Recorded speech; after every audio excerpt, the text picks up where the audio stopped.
Adoptado en el cantón de Escazú, de Costa Rica, el 4 de marzo de 2018, el Acuerdo Regional sobre Acceso a la Información, Participación Pública y Acceso a la Justicia Ambiental es el primer acuerdo regional de América Latina y el Caribe sobre asuntos medioambientales, pero también es el primero del mundo en reconocer los derechos humanos de los defensores de los derechos del medio ambiente. Este acuerdo se conoce de manera, coloquial con el nombre de Acuerdo de Escazú.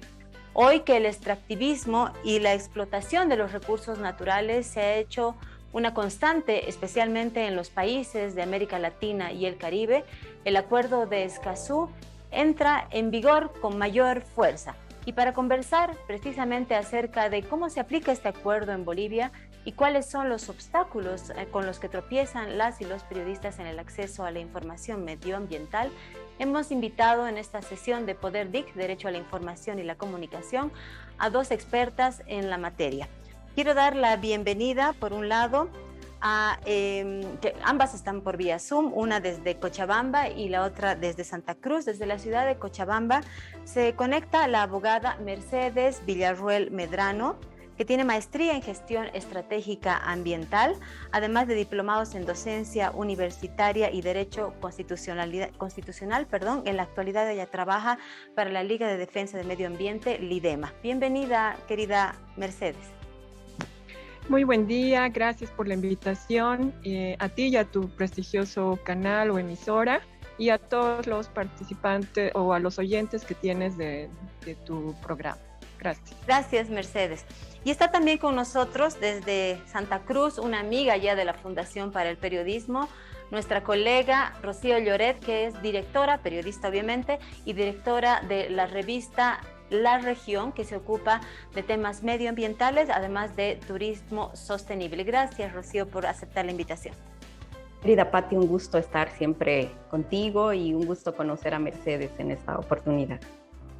Gracias. Queremos comenzar con Mercedes porque ella es la que domina el contenido del Acuerdo de Escazú, y para entender cuáles son los alcances de este pacto regional, quisiéramos pedirte, por favor, Mercedes, que nos expliques los principales componentes de este acuerdo que ha sido aprobado hace 4 años y que está además reconocido por otros países de la región, incluido Bolivia. Así es. Bueno, muchas gracias por la oportunidad. El Acuerdo de Escazú es un acuerdo que es de carácter internacional porque es un tratado internacional. Es un instrumento que tenemos ahora los países de América Latina y el Caribe, los 33 países que conforman América Latina y el Caribe. Este instrumento lo tenemos para que nosotros podamos ahora tener acceso a los 3 importantes derechos que menciona el Acuerdo de Escazú, que son el derecho a la información, el derecho de acceso a la participación y el derecho de acceso a la justicia. Pero además, el Acuerdo de Escazú implementa un cuarto componente o aborda un cuarto componente que habla sobre la defensa de los defensores medioambientales, ¿no? En realidad menciona la defensa de los defensores de derechos humanos en temas ambientales, pero para entender mejor nosotros lo referiríamos como la defensa de los defensores ambientales, ¿no?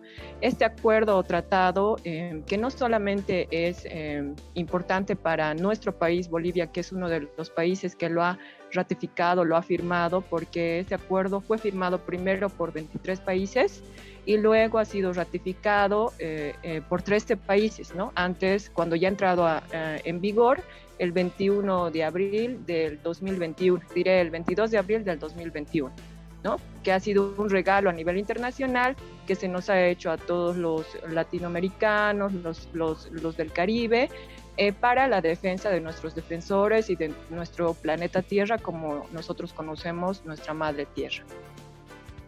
Mercedes, ¿podrías explicarnos brevemente los alcances de estos 3 pilares del acuerdo? Cuando hablamos de acceso a la información, ¿qué obliga esto a los estados? Sí, el derecho de acceso a la información que nos hablan en los artículos 5 y 6 del Acuerdo de Escazú nos menciona que todas las partes tienen derecho a acceder a la información y los estados tienen el derecho de otorgar esa información.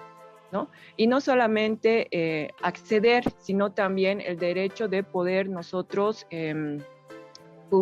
tener acceso abierto y público a la publicidad de toda información que genere nuestro Estado. Por ejemplo, si hay contratos de cualquier AOP, actividades, obras o proyectos que se otorguen o se pretendan realizar dentro de nuestro Estado, en el caso de actividades mineras, actividades que tengan que ver con la extracción de recursos naturales, no renovables o no renovables. Entonces, cualquiera de estas actividades que pretendan generar un impacto negativo en nuestro medio ambiente, el Estado tiene que ponerlo en publicidad, tiene que ser una información abierta, ¿no? Podríamos decir que el Ministerio en la ventana, en la página web del Ministerio de Cambio Climático y Medio Ambiente debería estar publicitando todas estas actividades, ¿no? que se estén generando, o todos estos permisos que se estén generando, pero además también deberíamos tener acceso a todas esas consultas previas que se deberían dar a nuestros pueblos indígenas originarios, ¿no? En este caso, el derecho de acceso a la información no solamente es para el tema información, sino también cuando hacemos la consulta previa, tienen que las empresas que van a realizar esa actividad, obra o proyecto, ir a la comunidad e informar previamente sobre la actividad, obra o proyecto que va a realizar, ¿no? Entonces, está también relacionado con el tema de la consulta previa y la información previa que se debe dar a las comunidades de los pueblos indígenas originarios. El segundo derecho de acceso sería el derecho de acceso a la participación en asuntos ambientales. Lo que nosotros entendemos como el derecho, como ya hemos venido ejerciendo, el derecho de participar en la gestión ambiental. Antes de eso, por todo este panorama que has presentado, yo quisiera preguntarle a Rocío por el trabajo que ella hace desde lo periodístico, además desde la investigación periodística, porque Rocío constantemente está viajando para hacer investigación periodística. Quisiera que nos digas, Rocío, ¿cuál es el estado de situación que ves tú acerca del extractivismo? Todo esto que nos ha contado Mercedes es lo que el acuerdo busca que se cumpla. ¿Cómo está Bolivia en ese sentido? ¿Se cumple, no se cumple? ¿Hay acceso a la información? ¿Se respetan los derechos medioambientales? ¿Existe la posibilidad de que de manera individual o colectiva la gente se mueva sin restricciones en defensa de los derechos medioambientales? ¿Cuál es tu diagnóstico, Rocío? Bien, quiero empezar coincidiendo mucho con Mercedes en que Bolivia en leyes, en letra muerta, es uno de los países que mejor legislación tiene en temas medioambientales. Lamentablemente eso es letra muerta, ¿no? En los hechos, como periodistas y en general al ciudadano, o sea, si como periodistas nos cuesta acceder a información como la que tú consultas, de qué empresas son, qué tipo de empresa es la que quiere entrar a mi comunidad en un área protegida para explotar oro, qué tipo de empresa hay detrás de eso, y una serie de informaciones, de datos que se supone que son de acceso público. Si como periodistas nos cuesta llegar a eso, porque cada vez hay más trabas, tanto personales como tecnológicas, imagínense el acceso de un ciudadano de a pie, ¿no? Entonces, se ha hecho cada vez más difícil acceder a esto, y si bien en el país no tenemos una persecución como se da a nivel Latinoamérica, en países como Brasil, donde prácticamente hay muertes de líderes ambientales, de líderes indígenas que luchan por estas causas, tampoco es que estamos muy lejos porque se da otro tipo de persecuciones. Ustedes van a encontrar una lista bastante preocupante de gente a la que le aparecen procesos y cosas así. Entonces, en el tema de extractivismo, es el tema de, por ejemplo, la extracción de oro en el norte de La Paz es demasiado preocupante. El activismo ha sido vital, por ejemplo, para que se frenen ciertas determinaciones, pero hay leyes que terminan sobreponiéndose a otras, y en eso quizá Mercedes nos pueda iluminar mucho más, ¿no? Porque, por ejemplo, la ley minera se sobrepone a la medioambiental, porque tiene una parte que dice que es una necesidad de Estado. Entonces te abre esta ley que ha sido promulgada en 2014, te abre una serie de posibilidades de ingresar a áreas protegidas, de sobrepasarte cosas que se supone no deberías hacerlo, como la consulta previa. Y luego te encuentras con actores, que es otro factor muy determinante, que son juez y parte, ¿no? Porque se supone que la consulta previa, el Ministerio de Medio Ambiente tendría que verificar que se hace y las propias entidades del Estado tendrían que verificar que se dan. Pero hay historias y están basta poner en el Google historias de investigaciones periodísticas en las que van a ver que se han firmado acuerdos en churrascos. Yo tengo una historia el año pasado en la construcción de una carretera en la que les han dicho que vienen sus nombres en una hoja a los asistentes y han presentado eso como que todos estaban de acuerdo con que se construya. Entonces, yo creo que a tu pregunta la situación es que en palabras y en normas, Bolivia tiene un muy buen sustento, pero en los hechos falta trabajar demasiado en que se concrete ese tipo de acuerdos. Gracias, Rocío. Ahora sí, Mercedes, ¿nos puedes ayudar explicando el tercer principio del Acuerdo de Escazú, referido a la justicia ambiental? ¿Qué significa para que todos entendamos? Está bien, gracias. Es cierto, ¿no?, lo que mencionaba la compañera periodista sobre el tema de que tenemos una normativa que lamentablemente pareciera que solamente está escrita y no es aplicable. Con la nueva Constitución Política del Estado, nosotros también, como una propuesta del IDEMA, fue incorporar los juzgados agroambientales. Y eso pasó, se incorporó dentro de nuestra Constitución Política del Estado a los juzgados agroambientales, pero lamentablemente pareciera que dentro de las atribuciones no hemos podido incidir como sociedad civil para que los juzgados sean, como establece, ¿no?, la ley del órgano judicial, como establecen los principios, que el juez debe dar solución a los conflictos y no así, digamos, agrandarlos o no dar respuesta. En este caso, como menciona la compañera, hay casos a nivel nacional que no han tenido respuesta en estratos judiciales. Hay leyes que se contraponen a otras leyes. Por ejemplo, decía el tema de la ley minera, y por el principio de que es un recurso que puede ser explotado. De acuerdo a la Constitución, dice que cualquier recurso no renovable puede ser explotado si es de interés público, ¿no?, o de beneficio social. Entonces, el Estado se atribuye como un derecho más sobre los pueblos indígenas.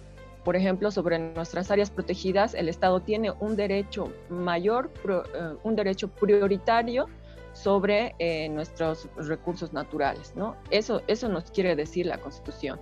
Y las leyes, la ley minera, que establece en uno de sus artículos también ese principio de la Constitución. Esas falencias dentro de nuestra normativa son las brechas que debemos nosotros allanar. Yo ahí quisiera preguntarle a Rocío, en su experiencia. Rocío, tú has estado viajando muchísimo para la cobertura, no solamente de la revista La Región, sino de muchos trabajos periodísticos de investigación. ¿Cómo percibes tú que son tratados los pueblos originarios, que en realidad son los dueños de esos territorios? ¿Qué ha pasado con las consultas previas que se han hecho? Incluso luego entiendo que se ha borrado con el codo lo que se había escrito con la mano. Quisiera que nos cuentes diversas experiencias en ese sentido para tener una aproximación a lo que está sucediendo. Bien, voy a hablar un poco más de Tierras Bajas, que es la región en la que trabajo. Me encantaría el próximo año, Dios mediante, me gustaría llegar más allá, pero hablo de Amazonía y Chiquitanía especialmente. En estos lugares el gran problema que hay es la falta de acceso a información responsable desde el Estado, desde el propio acceso a medios de comunicación que sean creíbles.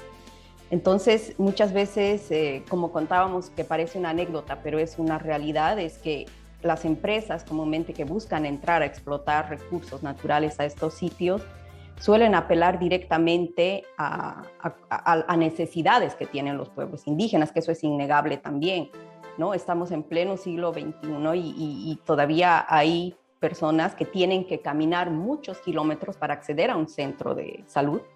Hace 2 semanas estaba en el Beni y me contaba la alcaldesa del municipio de Loreto que entre una comunidad y otra a veces demoran hasta 3 días para llegar, ¿no? Cuando me explicaba las necesidades de censar, por ejemplo.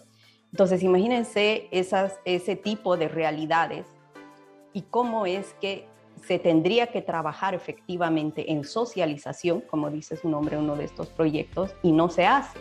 Entonces, ¿qué sucede bajo el ala de impunidad del Estado?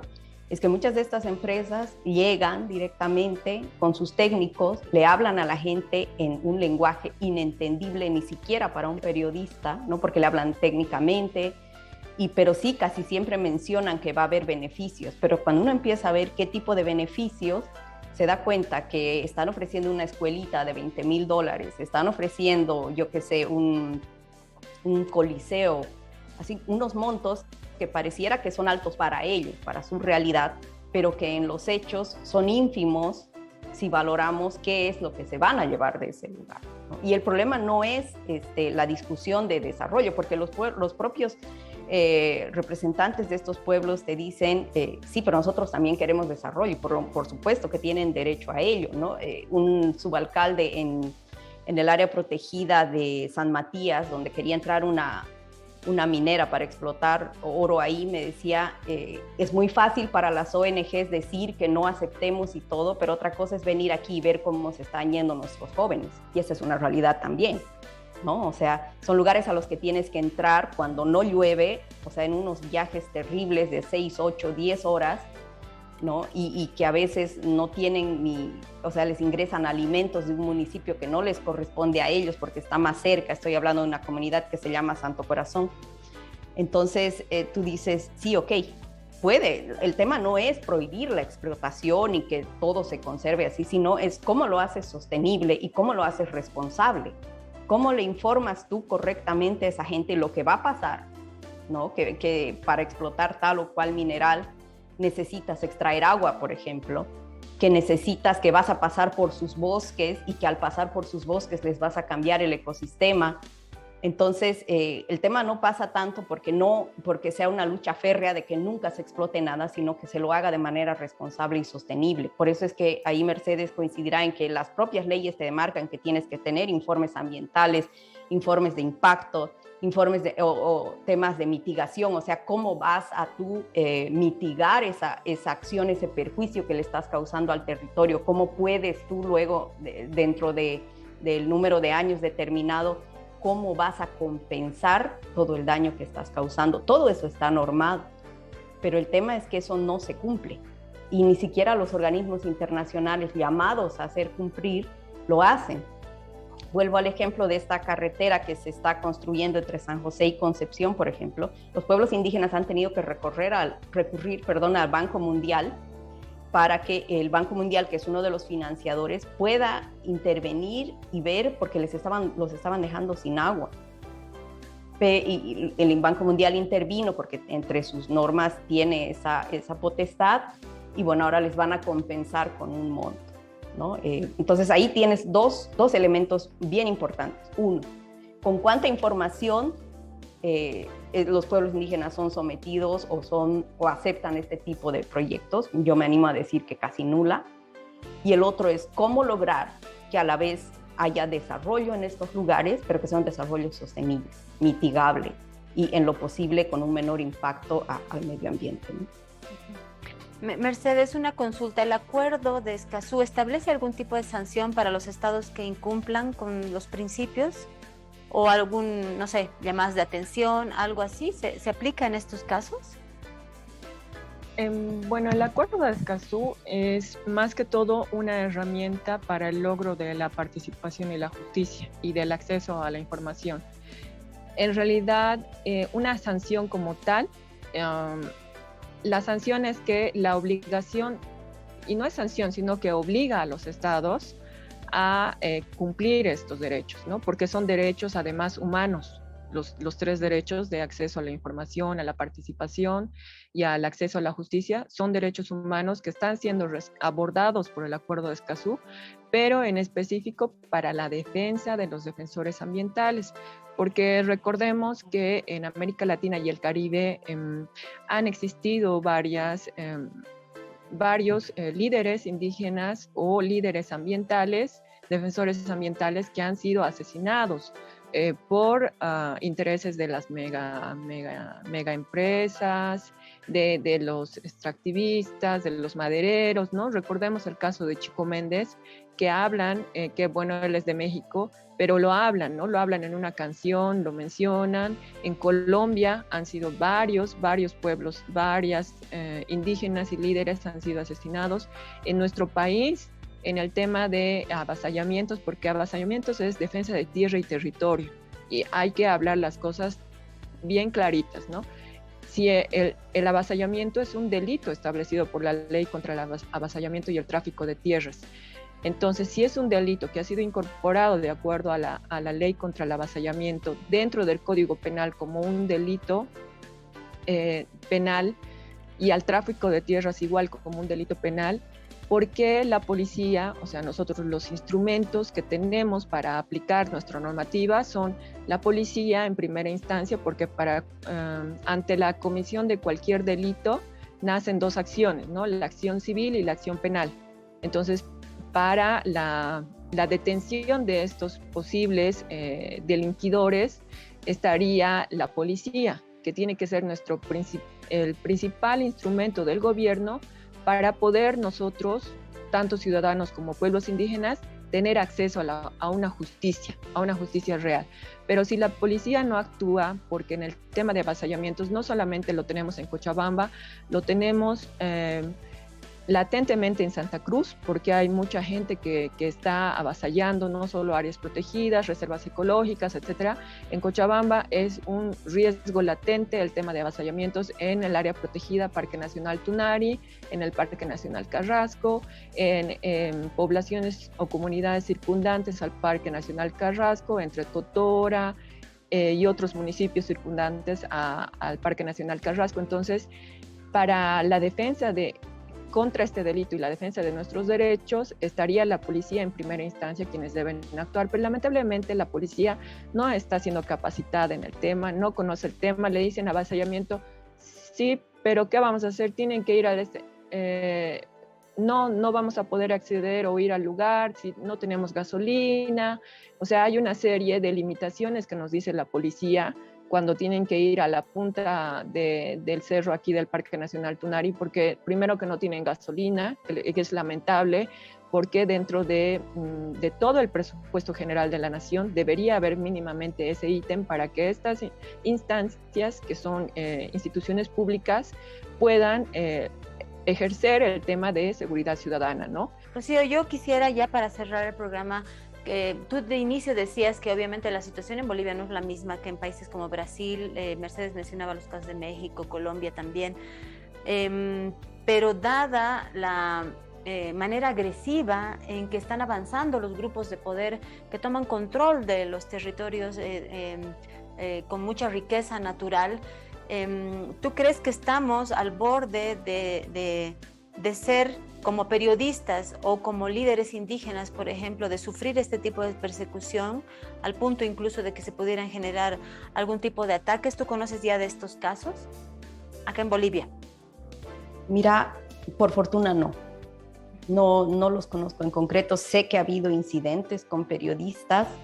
Sé también que el año pasado, que eso ha sido de dominio público en la propiedad Las Londras, que es un tema relacionado a avasallamientos, se ha secuestrado y se ha cometido vejámenes irreproducibles con colegas, con policías. O sea, a mí lo que me preocupa es que no sé si lleguemos a eso, Dios quiera que no, pero sí me preocupa que se ha dado una suerte de ciudadanos de primera y ciudadanos de segunda en este país, ¿no? Hay gente que tiene por ejemplo, los mineros cooperativistas, que es como si tuvieran como que un poder superior al de un pueblo indígena, ¿no? Entonces, lo mismo pasa con este tema de asentamientos irregulares, ¿no? Hay gente que tiene acceso a tierras que se supone que son fiscales. Se está dando ese fenómeno, la Fundación Tierra lo ha investigado, en que se da titulación a un pueblo indígena y está llegando gente como menonitas y cosas que mediante temas legales ahí irregulares igual terminan comprando esas tierras. Entonces, en otra investigación que yo hacía es que muchas de estas tomas de tierras tiene fines comerciales, ¿no? Y está liderada por gente que tiene cierto poder político en este momento. Entonces, la gran pregunta aquí es ¿hasta cuándo va a haber ciudadanos de primera y de segunda en este país? Y concretamente con lo que dices, ojalá que no. Lo de las Londras ha sido un antecedente nefasto. En contacto con colegas de la Asociación de Periodistas, sé que no avanzan. O sea, este tema de falta de independencia de poderes frena ciertas cosas y volvemos a lo mismo, ¿no? O sea, en este momento, quién está en el poder y quién lo está manejando y quién está abajo, y seguramente si cambia la situación, ese otro también asumirá el poder y ese otro tomará a sus ciudadanos de primera y tendrá otros de segunda. Entonces, eso es preocupante. Y finalmente, Rocío, ustedes están formando, están recibiendo información sobre el Acuerdo de Escazú como periodistas medioambientales. ¿Cuál es el objetivo de este proceso? Y por favor, expliquemos la importancia de conocer la norma como periodistas. Sí, creo que es vital. Justo te comentaba que hace unas 3 semanas más o menos nos han dado una capacitación al respecto que me ha parecido muy importante, porque nosotros tenemos el rol de contarle a la gente que tiene mecanismos de defensa. O sea, en este momento tú, Mercedes, yo sabemos que es Escazú, de dónde se origina y todo, pero como periodistas quizá nuestro rol es decirle también a esas comunidades, no solo que pueden defenderse ante primero entidades del Estado, sino que tienen protección internacional para hacerlo. Porque si bien, como explicaba Mercedes, puede que no sea algo vinculante, es decir, que obligue, que haya una sanción al Estado por no hacerlo, la sanción moral internacional es muy fuerte.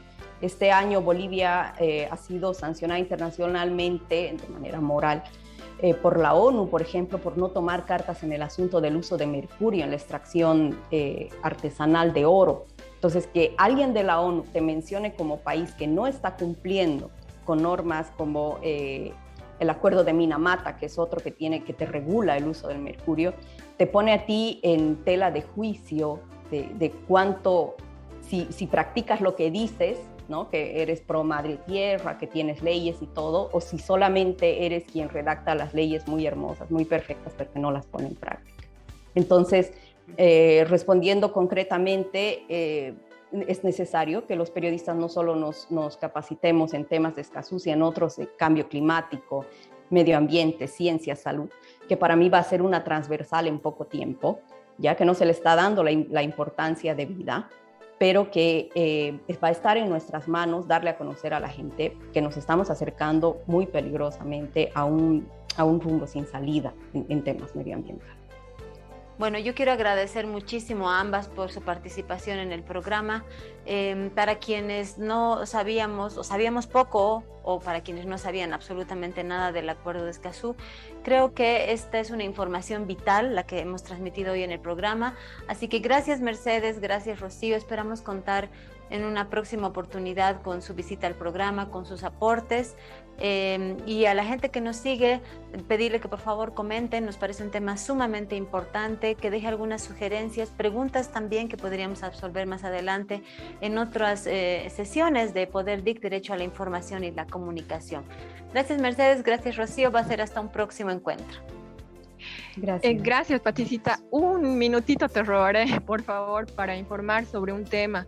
Me olvidé dentro de los ejemplos el poder mencionar que gracias a este monitoreo que estamos haciendo sobre el caso de vulneración a derechos a defensores ambientales, es que hemos podido detectar una denuncia de los pueblos indígenas del Timnis de un secuestro de un niño menor de 14 años por grupos armados dentro del territorio. Este niño pertenece a la comunidad de Nueva Lacea. Esta denuncia ha sido presentada el 28 de octubre más o menos ante el comando policial. Y lamentablemente el comando policial, por este tema que te digo que no tienen gasolina, etcétera, que le ha pedido a los líderes que se lo puedan pagar los tanques de gasolina, y ellos no tenían dinero, entonces no les han podido acompañar para ingresar a la zona.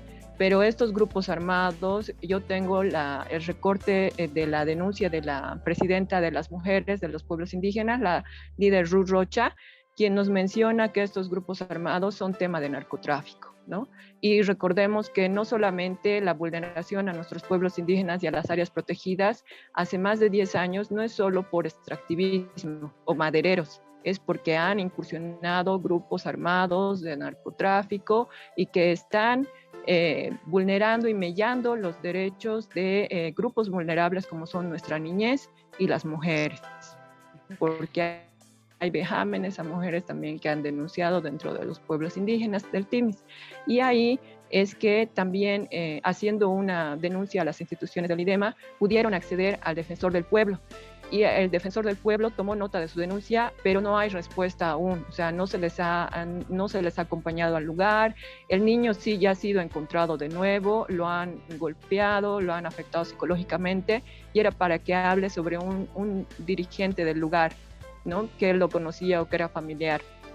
Es terrible lo que cuentas. Hemos denunciado esto en un taller de fortalecimiento de capacidades de Escazú, y ha participado una de nuestros diputados de Comunidad Ciudadana de Cochabamba, donde le hemos hecho llegar, porque hay una comisión dentro de la Asamblea Legislativa, dentro de la Cámara de Diputados, hay una comisión que trata sobre la defensa de los pueblos indígenas, donde estaba la diputada Toribia Lero de Comunidad Ciudadana, que también dijo que iba a apoyar para realizar una inspección en el lugar, una inspección in situ en el lugar, para poder ver estos grupos, dónde están, etcétera. Pero sabemos que hay mucha gente que tiene miedo a ingresar, porque ni la Fiscalía ha podido acceder a denuncias y demandas acá en Chapare, donde también hay grupos así armados que no pueden ni siquiera notificarles.